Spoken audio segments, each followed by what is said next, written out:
dreams is stuff that I find very useful in my own life, and just making sure I'm clear that these are not suggestions that I'm making for other folks to do that I don't do myself.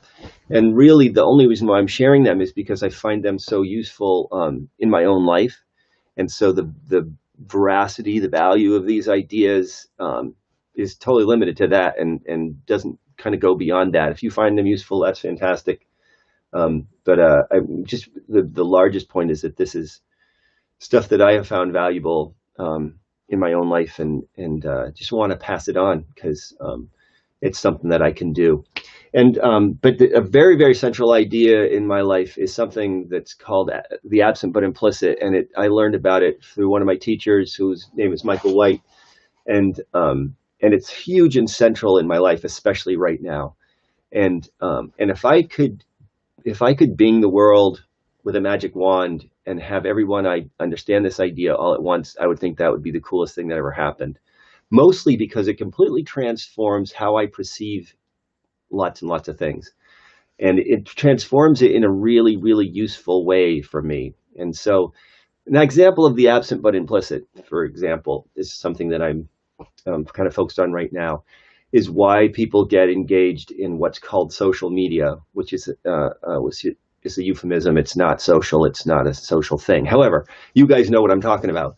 And I believe that in the context of my own relationship to social media, it's this idea that I'm connected to people, like this very thing right now. The reason, what's absent but implicit in my doing this work right now, is the idea that I'm being useful for others. Now, it's not that absent because I just talked about it, but if somebody was simply tuned in and saw me talking, there's that it would be absent. And the implicit is that it's maybe indicated, but the most important thing about it is that you can't possibly know about it unless you ask somebody. And this is a huge, huge thing, especially now, because I don't believe I can possibly know why anybody does anything unless I ask them.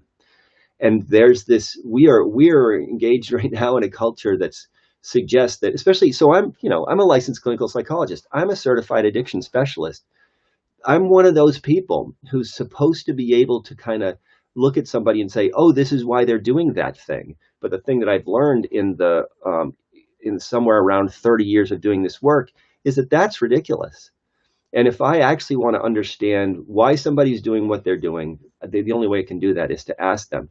And the cool thing about that is that not only do I get this kind of, start to have this interchange that unfolds about why each of us does what we do, but there's certain aspects of that that are only illuminated in the conversation, which makes it even cooler. Not that it's unknown to them, but that it's not yet known to them, but possible.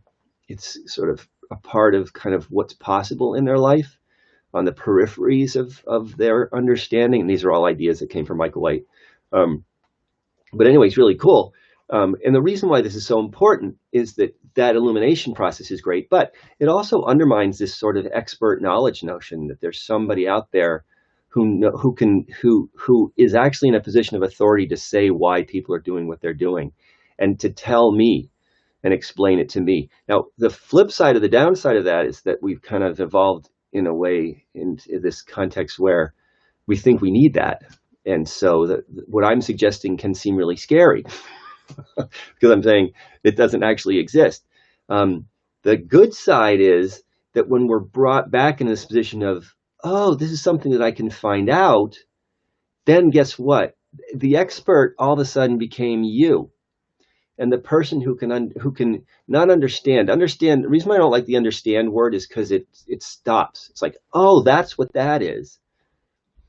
Well, that's lame because that means that everything's not always unfolding, and that means that there's not always more possibilities.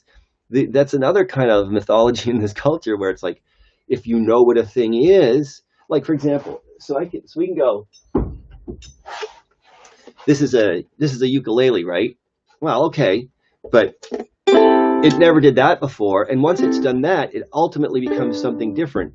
And as much as all these chords are sort of, that's a neat chord. I've actually never played that chord. I don't think I've ever played that chord in this thing before. But you see, that metaphorically, what I'm trying to introduce is this notion that this is now a new thing, that it's made that sound now. it's made that sound in this time, in this space, with this person, with this hand now. Well, that's all very cool. This is a manifestation of like what becomes possible for all of us all the time. So when we say, "Oh, I understand," I don't. For me, it's difficult because then it suggests that there's this stopping point, and no, oh, there, that's what that is. Now, if you want to take that up as a, oh, well, that's what that is now, and so then what becomes possible? That's cool. And if that's what you mean by understand, that's cool. Totally dig that. That's not generally what we mean by it, and that's why I kind of avoid that idea.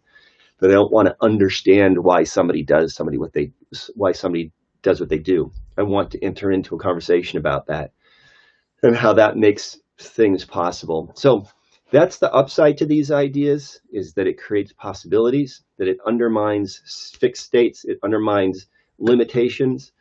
And in a time like now where it's so easy to say, well, that person's a blah blah because of the blah blah blah, that shuts us down, and we talk about that totalizes that person and puts them in a box that's a different box than the one I'm in. It's a horrifying thing to be going on, and it's completely unnecessary, and it's completely unrealistic. Actually, because my having conversations with people all the time for years and years and years, I've realized that those boxes don't exist, and that there's all these possible permutations of people in the context of who they are and what they do, and that if we're in a place of exploring that stuff, a lot of the crap that we're dealing with right now is going to go away in a really kind of useful, kind of wonderful, magical, amazing way. So anyway, something to think about today. I'll be talking about this all week, I just decided, because it's a big idea. It's an important idea, and I want people to understand it. Absent but implicit. Check it out online if you want to. Although be careful, make sure it's about narrative therapy that originated in New Zealand and Australia and not something else. Because the last thing that I want to have people do is get really excited about these ideas and then, oh, actually, you can go to the website that I created where I'm partnering with a bunch of people all over the world. It's the International Narrative Action Collab.org. Just the International Narrative Action Collab. There's a bunch of videos you can watch and links and stuff. And there's actually an article in French on there. Talks about absent but implicit, a bunch of other things. But that can answer some of your questions. But I'm also happy to answer questions directly. If you want to message me on Facebook or at my email address, jgwixson@aol.com. I will talk to you tomorrow. Hope you have a great day, and I hope it's as amazing as it can possibly be. And I'll talk to you then.